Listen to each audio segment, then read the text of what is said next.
Now when we made our custom workspace, we included a histogram panel. So let's click on it to open it up, and let's make two quick changes. Here in the flyout panel in the far right, I want you to set it to expanded view, and to the right of channels, instead of colors, let's set the histogram to luminosity. Now the histogram is a graph that shows the distribution of pixels in your image based on one and one thing only: brightness.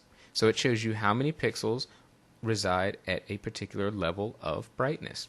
The far left end of the histogram is reserved for maximum deep dark shadows. The far right end of the histogram is reserved for complete super duper blown out whites. Remember that Photoshop works on a level of 0 to 255 in terms of image brightness. So let's see how that translates to this image of the waterfall. If we start over here on the left, down at a level of about 3, and note that we have here level and count. I want you to pay attention to those. We have no pixels at this location. There's no data here in the graph. It's all empty. But as we move over to, say, a level of 25, we start to get some pixels. 25 is a relatively dark tone.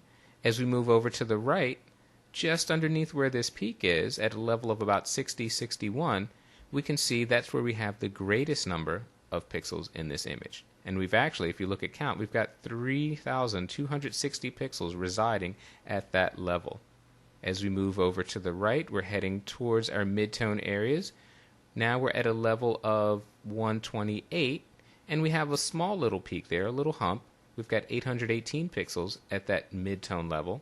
And as we move over here along the right, another little hump comes down, tapers off nicely, so that by the time we get over here to a level of 250, we have no pixels occupying that range. So the histogram is really just a diagram of where our pixels fall in terms of brightness. Now there's no such thing as a perfect histogram. Each image is going to have its own unique shape. Let's open up a few. Control O on the PC, Command O on the Mac. This time we're going to open up multiple images. So I'm going to click Shadow down here at the bottom, and now I'm going to hold the Control key on the PC. On the Mac it'll be the Command key. I'm going to Control Command click on Mid, Control Command click on Highlight, and Control Command click on Clipping. We're going to open up 4 files at the same time. With those selected, I simply press the Return key, and Photoshop is going to open up all 4 files. Now this shadow image, this is highlighted in the tab, so that's the image we're looking at. Look at the shape of its histogram. It's bunched all the way over to the left. That means that we have the greatest number of pixels devoted to the darker range of brightness. And you can see that image is a dark image. It doesn't mean that it's bad. It just means that it has a lot of dark pixels. If we go and click on the tab that says Highlight, open that image up, we'll see that we have almost the reverse. We have no pixels at the shadow end, no pixels in the mid-tone area. All the pixels are bunched over to the right. Let's take a look at a third image. Let's click on the tab called Mid. And let's see what that image looks like. Here, the bulk of our pixels are in the mid-tone range. They're all bunched up in the middle of the histogram. So really the histogram is image dependent. It's going to change depending on what image you're looking at. There is one thing, however, that you don't ever want to see. Let's go and open up this file called Clipping.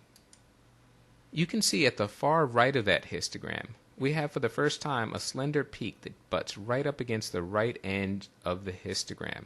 That means that pixels have been clipped, or there's no data for them.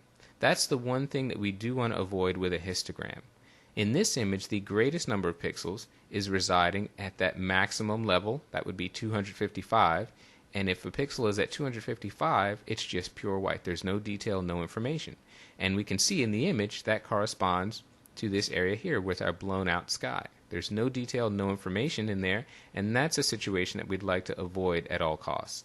Similarly, if you had an image where that peak butted right up against the left edge for the shadows, then you'd have plugged up shadows with no detail.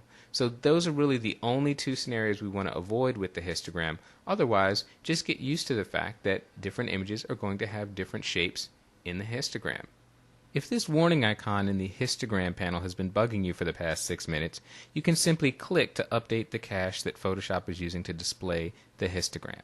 Click and it's gone. The histogram is updated. Now let's jump to the Levels tool.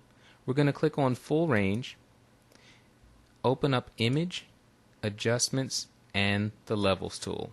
We've got our Levels dialog box here.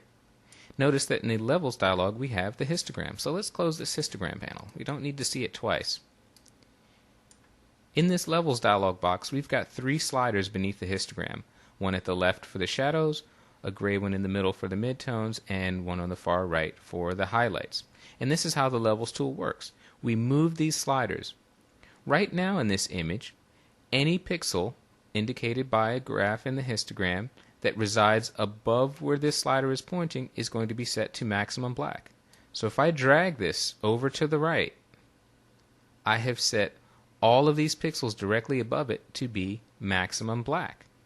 If these pixels above it are maximum black, any pixels that initially were residing to the left are also going to be maximum black. And let's move this out of the way so you can see what it does to the image. Not only does it darken the shadows, it destroys the unique pixel values of a lot of areas in this image. Here, we'll slide it back out. This is where we started. As we drag this to the right, any pixel value that was here is now maximum black.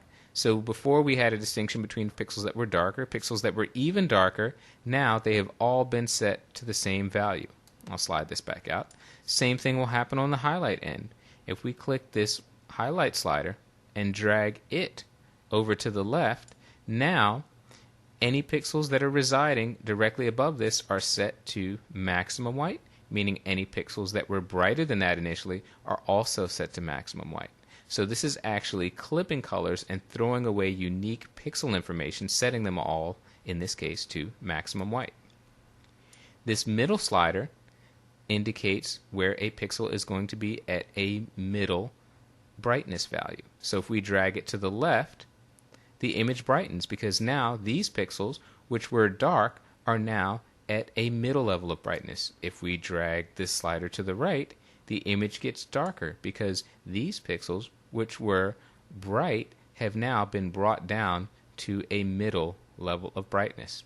And that's how you use the Levels tool. You can quickly change the brightness and darkness of the entire image just by moving those 3 sliders.